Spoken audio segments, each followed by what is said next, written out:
L'agriculture a été inventée il y a environ 12 000 ans. Et ce qui est intéressant dans l'histoire de cette invention, c'est qu'elle a eu un impact immensément plus large que juste un simple impact sur notre alimentation. C'est une invention qui a causé des transformations sociales, économiques et politiques qui ont abouti à la création de notre système productif actuel, celui qu'on utilise encore aujourd'hui et qui a été inventé en même temps que l'agriculture, il y a 12 000 ans donc. L'objet de cette vidéo est de vous présenter comment l'humanité est passée d'un ensemble de petites communautés humaines à des sociétés complexes et hiérarchisées, le plus souvent basées sur des systèmes de consommation de masse et d'échanges commerciaux, et comment tout ça a été rendu possible par l'invention de l'agriculture. C'est ce que les archéologues appellent la révolution néolithique. Je vais commencer par brièvement vous expliquer comment on vivait avant cette invention du système productif moderne. La période qui précède l'invention de l'agriculture s'appelle le Paléolithique, et je vais commencer par vous dire un mot à ce sujet donc. Ensuite, je ferai un petit topo des différentes formes qu'a pu prendre l'invention de l'agriculture à travers le monde. En effet, il faut savoir que ce n'est pas quelque chose qui est apparu comme ça d'un coup à un endroit précis. C'est un processus lent qui s'est développé en plusieurs points du globe de façon plus ou moins indépendante et à des périodes parfois distinctes chronologiquement. Alors ce qu'on va faire, c'est pas de l'histoire, c'est de l'archéologie. Parce que l'histoire est également une conséquence de l'invention de l'agriculture. On va en parler dans quelques instants. Et donc, avant l'invention de l'agriculture, il n'y a pas d'histoire humaine. L'humanité est entrée dans l'histoire suite à l'invention de l'agriculture. L'archéologie est une discipline scientifique qui consiste à étudier les restes matériels du passé. Ça peut aller des restes de dinosaures jusqu'à la fouille de sites liés à la Seconde Guerre mondiale, par exemple. Concrètement, les archéologues fouillent le sol, le plus souvent en retirant méticuleusement la terre en fines couches à l'aide d'une truelle, couche par couche, lentement. En fait, ils reconstituent ce qu'on appelle la stratigraphie d'un site. En étudiant cette stratigraphie et les objets retirés de la terre, il est alors possible de dater un site et de reconstituer les événements qui s'y sont produits.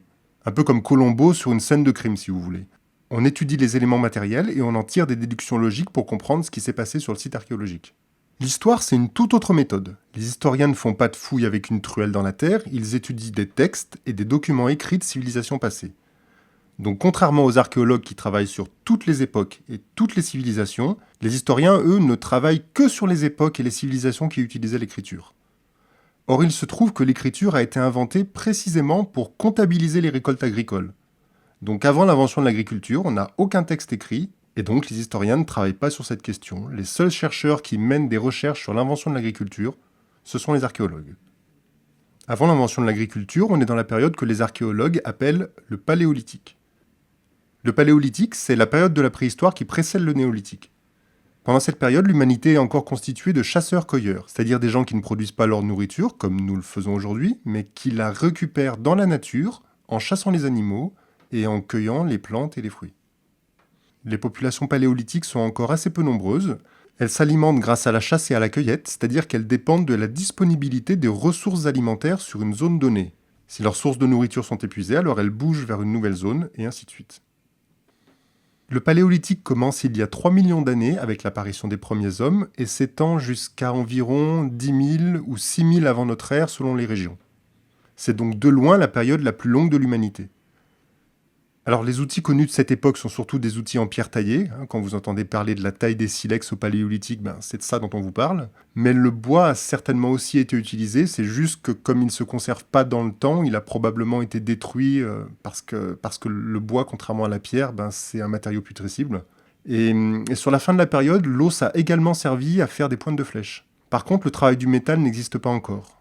La céramique est parfois utilisée à la fin de la période pour faire des statuettes, par exemple, mais la poterie n'apparaîtra qu'au néolithique. Alors il y a quelques exceptions à ça, mais je veux pas vous faire un truc trop compliqué, donc je vous explique en gros. Gardez à l'esprit qu'on pourrait nuancer un peu ce que je suis en train de vous résumer, mais en gros c'est ça. Donc pendant des millions d'années, les hommes ont vécu comme ça. Et puis il y a environ 12 000 ans, de petits groupes humains ont commencé à passer d'un mode de subsistance basé sur la chasse et la cueillette à un mode de subsistance basé sur l'agriculture et l'élevage. Ils ont arrêté de déménager en fonction de la disponibilité des ressources alimentaires et ils se sont sédentarisés. Pendant longtemps, on a cru que ce changement était d'abord apparu dans le croissant fertile, avant de s'étendre petit à petit à l'ensemble de la planète. Alors le croissant fertile, c'est en gros vers le Moyen-Orient actuel. Aujourd'hui, on sait qu'en réalité, il y a eu différents foyers de développement de l'agriculture. Pas juste le croissant fertile donc, mais plusieurs endroits différents sur différents continents. On va voir à présent certains de ces foyers et leurs particularités. C'est au Proche-Orient que le processus a pris racine, si je puis dire.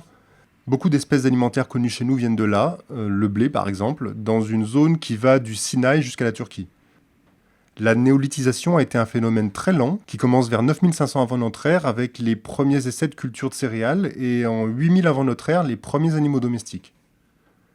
Les premiers villages agricoles datent de 7500 avant notre ère. Ce processus commence avec les Natoufiens de 12 000 à 10 000 avant notre ère. Les Natoufiens étaient installés en Israël actuel. Ils pratiquaient la cueillette de blé et d'orge sauvage. Les grains étaient stockés dans des faux silos qui leur permettaient de se nourrir une grande partie de l'année. Ils vivaient à proximité de chèvres, de moutons sauvages, de sangliers et de bœufs. Vers moins 7000, on constate la présence de très gros villages de plusieurs milliers d'habitants. À ce stade, on peut parler de villes. Puis vers moins 6000, le néolithique se diffuse dans toute la Turquie, l'Asie centrale, et puis il va continuer sa diffusion dans toute l'Europe via deux axes, en suivant les côtes méditerranéennes d'une part et en suivant le Danube d'autre part. En 2000 ans, dans tout le continent européen jusqu'à l'Atlantique, les populations seront passées de la chasse et la cueillette à l'élevage et à l'agriculture.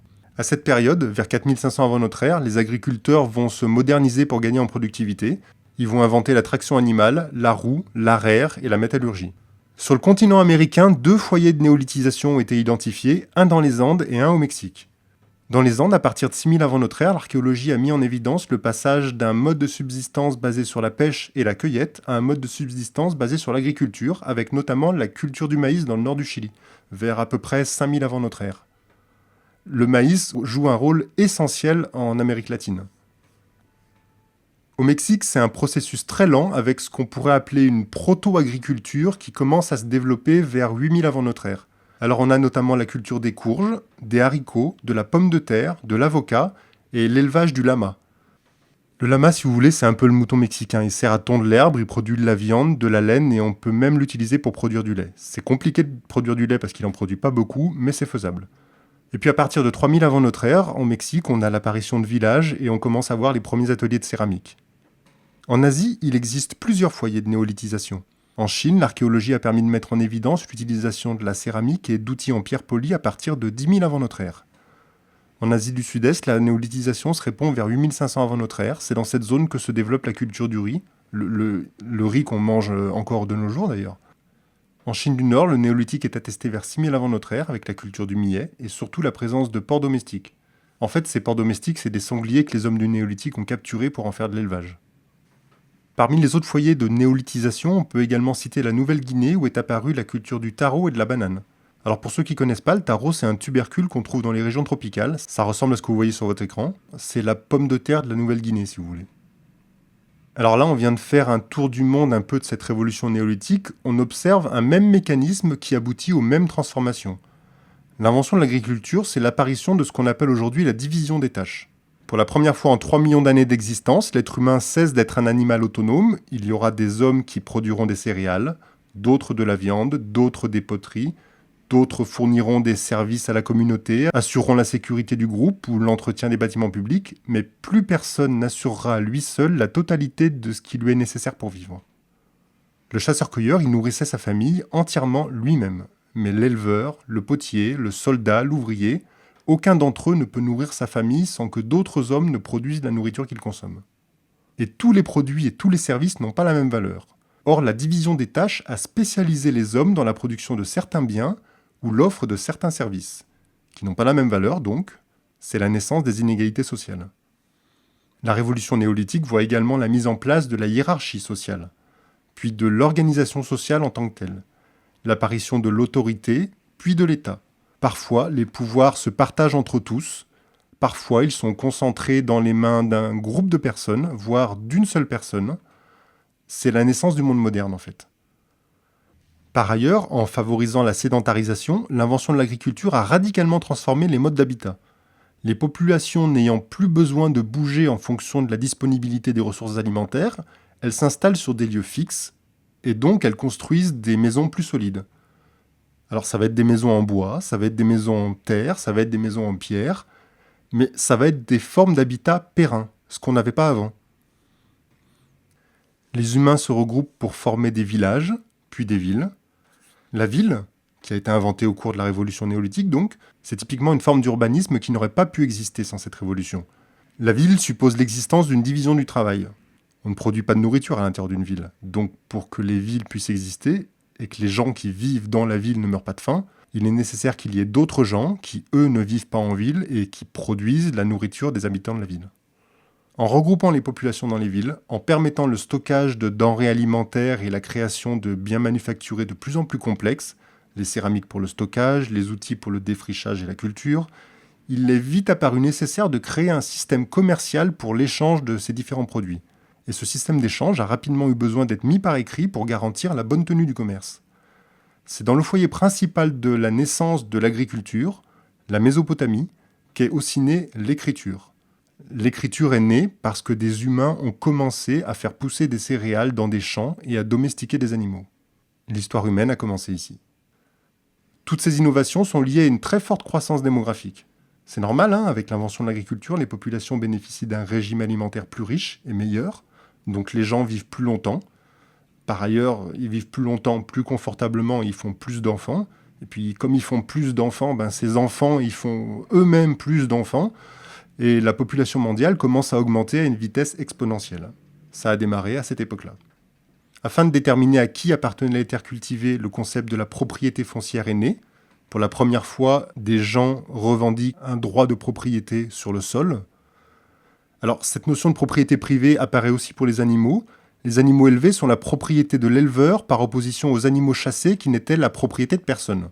Ils étaient libres, les animaux chassés. La chasse et la pêche restent encore de nos jours les seuls modes de consommation d'animaux qui ne sont pas la propriété privée d'une personne. Contrairement aux animaux chassés, les animaux d'élevage ne sont pas considérés comme des êtres vivants, mais comme des objets appartenant à un propriétaire. Et donc c'est comme ça que de fil en aiguille se sont mises en place toutes les caractéristiques de nos sociétés modernes. La division du travail, la fin de l'autonomie des individus, les inégalités sociales, la propriété privée, le pouvoir politique ou l'argent, toutes ces choses sont apparues au cours de la révolution néolithique qui a vu passer l'homme de chasseur-cueilleur à éleveur-cultivateur. Alors vous allez me dire, et attends, en fait tu viens de nous expliquer que depuis 12 000 ans on vit dans un système dont la nature même rend impossible de vivre de façon autonome. Pourquoi tu es en train de faire cette chaîne YouTube pour un truc qu'il n'est pas possible de faire ? Produire la totalité de ce que l'on consomme, c'est pas possible puisque notre modèle productif repose sur la division des tâches. Oui. Oui, c'est vrai. Enfin, c'était vrai jusqu'à récemment, parce qu'il y a une 50aine d'années, il y a des gens qui ont eu l'idée de produire leur nourriture autrement. Ils ont inventé une forme d'agriculture permanente qui permet de pratiquer l'élevage d'animaux tout en entretenant non pas des champs, mais des jardins-forêts qui poussent naturellement, sans qu'on ait besoin de mettre des tonnes d'efforts dedans pour qu'ils produisent de la nourriture. Mais bon, la vidéo commence à être un peu longue et c'est un autre sujet. Je vous parlerai de la permaculture dans une autre vidéo.